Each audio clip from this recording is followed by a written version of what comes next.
कहानी अधूरी विरासत, भाग 10, कुएं के अंदर की परछाई। लेखक राज वर्मा कोरबा से।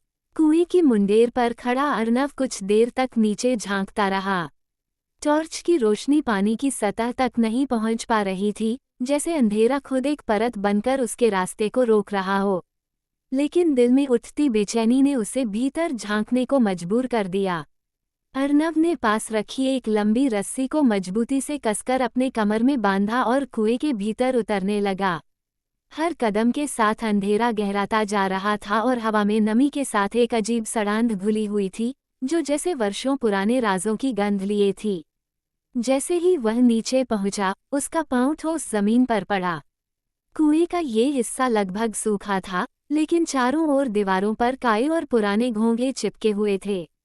टॉर्च की रोशनी चारों तरफ घुमाई तो एक कोना चमकता नजर आया। वहां एक छोटा सा पत्थर का चबूतरा था, जिस पर एक धातु की प्लेट जड़ी हुई थी।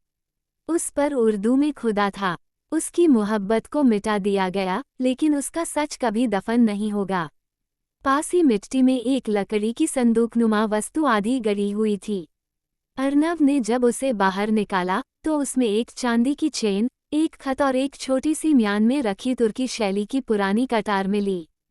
खत में लिखा था, अगर ये तुम्हारे हाथ में है तो शायद मेरा अंत जानने वाला कोई है।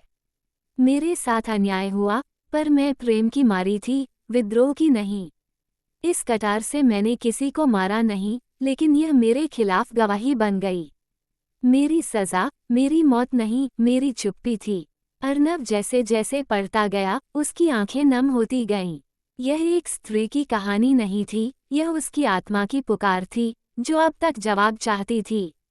और तभी कुएं की गहराई से एक ठंडी हवा का झोंका आया, और अर्नव ने अपने कानों में वह आवाज फिर सुनी।